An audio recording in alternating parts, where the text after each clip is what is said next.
ආයුබෝවන් හැමෝටම අද අපි මේ වීඩියෝ එකකින් කතා කරන්නේ අපේ ස්කිල් ෂොප් ප්‍රොජෙක්ට් එකේ ප්‍රධානම කොටසක් වෙන හෝම් පේජ් එක ගැන. අපි අද ඉගෙන ගන්නවා කොහොමද PHP session පාවිච්චි කරලා යූසර් කෙනෙක් ලොග් වෙලාද නැද්ද කියලා චෙක් කරන්නේ සහ ඩේටාබේස් එකේ තියෙන ප්‍රොඩක්ට් සහ ටෙස්ටිමෝනියල්ස් කොහොමද ඩයිනමික් විදිහට හෝම් පේජ් එකේ ඩිස්ප්ලේ කරන්නේ කියලා. මුලින්ම අපි බලමු අපේ database connection එක. මෙතනදී අපි database කියලා class එකක් පාවිච්චි කරලා තිනවා. මේකේ විශේෂත්වය තමයි static functions පාවිච්චි කිරීම. get connection function එකෙන් MySQL connection එක හදාගන්නවා. අපි SQL injection වලින් ආරක්ෂා වෙන්න prepared statements තමයි පාවිච්චි කරන්නේ. ඒ නිසා IUD insert update delete සහ search කියන functions දෙකම ආරක්ෂිතයි. PHP වල bind param යනු prepared statements සමග භාවිතා කරන ඉතා වැදගත් කොටසකි. මෙය භාවිතා කිරීමේ ප්‍රධානම අරමුණ වන්නේ database එවන දත්ත කෙලින්ම SQL query එකට සම්බන්ධ නොකර ආරක්ෂිත පියවරක් ලෙස placeholder හරහා සම්බන්ධ කිරීමයි. දැන් අපි බලමු session management වැඩ කරන්නේ කොහොමද කියලා. පරිශීලකයෙක් site එකට ආපු ගමන් අපි header.php එකේදී session start කරනවා. ඔයාලට පේනවා ඇති මෙතන authcheck.php කියලා ෆයිල් එකක් require කරලා තියෙනවා. ඒකෙන් කරන්නේ remember me වගේ options පාවිච්චි කරන අයව cookie එක හරහා auto login කරගන්න එක. පරිශීලකයා log වෙලා නම් අපි එයාගේ නම, role එක වගේ දේවල් session එකෙන් ගන්නවා. මෙහිදී කෙටි if else ක්‍රමයක් භාවිතා කර ඇත.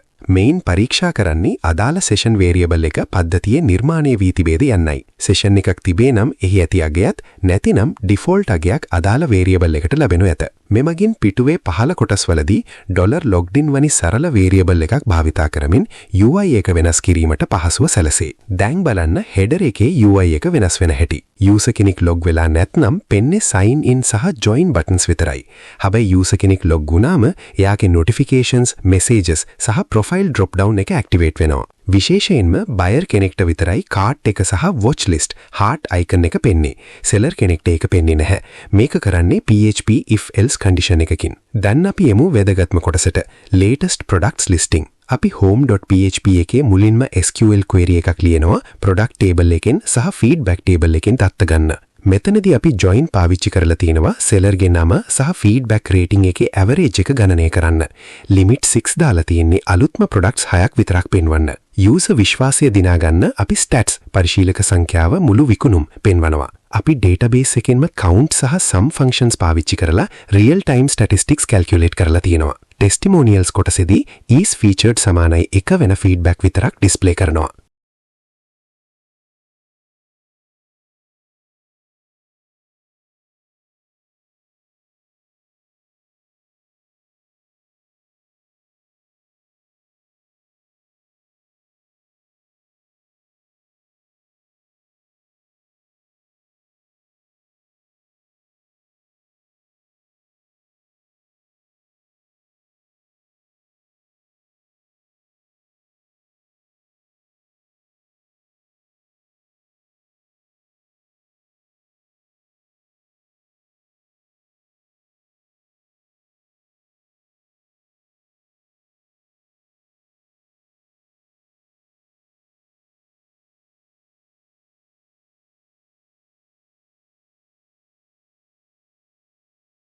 ඔන්න ওই විදිහට තමයි අපි ස්කිල් ෂොප් එකේ මේන් බ්‍රිජ් එක නැත්නම් හෝම් පේජ් එක නිර්මාණය කළේ. මේ හරහා ඕනන කෙනෙක්ට පහසුවෙන් ස්කිල්ස් බ්‍රවුස් කරන්නත්, තමන්ගේ account එක මැනේජ් කරගන්නත් පුළුවන්. ඉතින් මේ වගේ තවත් කෝඩින් වීඩියෝ සමග අපි නැවතත් හමු වෙමු. ජය වේවා.